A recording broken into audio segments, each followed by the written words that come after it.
going on, guys? This is Berz. I'm here to talk to you today about the Steel Will Gekko 1500 knife. This is a rather new company and definitely is putting out some interesting things. I saw this Gekko 1500 and I had to review it. You know, I've talked about in the past having an heirloom knife, something that's put together exceptionally well, gonna last a long time, something you can hand down to you know, through the generations. I think this knife definitely fits that mold, and we're going to talk about a little bit more about it today. So when you look at this knife, you definitely think it looks different than most. It's a folding knife with micarta handles.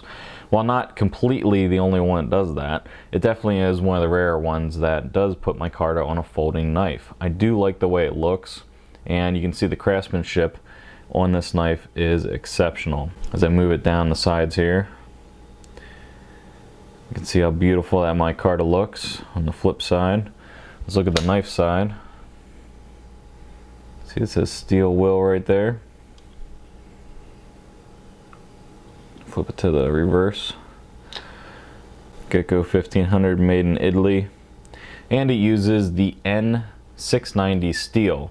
Now the N690 steel is definitely interesting. It's something that, you know, it's going to sharpen close to like an Aus 8 as far as how good it'll take an edge. It takes a very fine edge, but what you want to look at it for is, you know, something similar to like a VG10, maybe like a 154 cm. So you don't want to use it for chopping and stuff, but using it for a folding blade, something that you're going to use for slicing, cutting, possibly skinning, it's definitely a perfect steel for that application. So let's go over the specifics here. The blade length is 4 inches long. The cutting edge on that 4 inches is 3 3/4. The handle length is 5 inches, which puts the whole thing at 9 inches long. Steel is an N690 stainless steel. The handle thickness is 0.62 inches thick, and you're looking at 6.3 ounces for the total weight.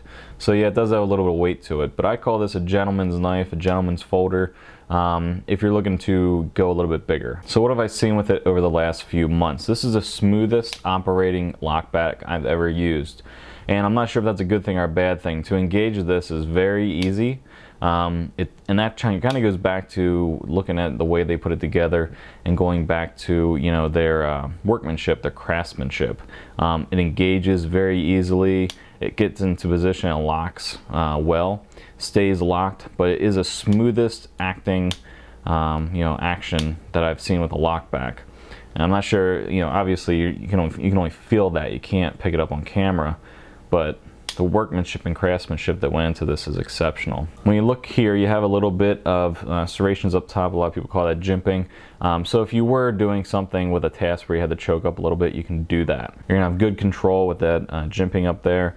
The way this opens is with some thumb studs, and as far as being smooth on the lockback, it's smooth on the action opening it. It's a very smooth blade as far as the whole, you know, folding knife goes. So if you're looking for something that is just, you know, smooth like butter as far as the opening, as far as the engagement, this is definitely something you want to look at. Let's take a closer look at these thumb studs. You see they're kind of like a triangle shape. You have one on each side, so lefties aren't left out, and you can flip the pant pocket clip to the reverse side if you need to, if you're a lefty. It doesn't carry exceptionally deep. Let's take a look at how deep it does carry. Got a pair of pants here. So when you put them in the pants, how deep does this thing carry? You're gonna see something like that. It is gonna stick out some. It's not going to be an exceptionally deep carry knife, but you know, whatever what have you, it depends on what you do and how you like to look. If you don't want people to see it, then maybe this isn't a knife for you. If you don't mind, like myself, then you really don't care and you're more worried about the knife. As far as how sharp it is, it's exceptionally sharp. Like I said, with that N690 steel, you're gonna get an exceptionally fine edge, and something that's going to do very well with preparing food and with cutting things exceptionally fine. So let's talk about some other things here. First off, let's talk about the centering. As you can see, there is off to the left a little bit. It's not perfectly center. You can see perfect center is right down the middle here of this the back part of the blade. You can see it's definitely not, you know, perfectly centered. Not a huge deal. If you have this in your pocket, I will tell you that this does pop open just slightly, but it's deep enough that it's really not going to cause any problems. And overall, I really like the way this is put together. The one thing I think they can improve on is the weight, and I think they can skeletonize these the liners on the inside. As you can see, they're not skeletonized, they're just solid metal. I think if they skeletonize those a little bit, drop the weight down, I think this would be more appealing to a lot more people. For me, the weight doesn't really bother me. If I'm looking to buy one knife, I want a knife that's going to last a very long time. It's going to be put together well, and attention to detail is there. I think this knife is that knife. They make a bunch of different knives, but like I said, this is the Gekko 1500.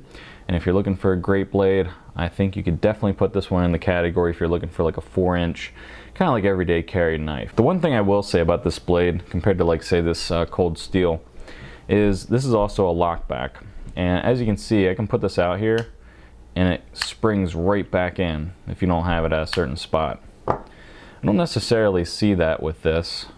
It doesn't really spring back in with as much authority, and I think that's due to the smoothness that I talked about. You know, it's definitely a smoother knife, so it's not as on the ragged edge, if you will, as this one. You can hear that this one is snapping back in with authority.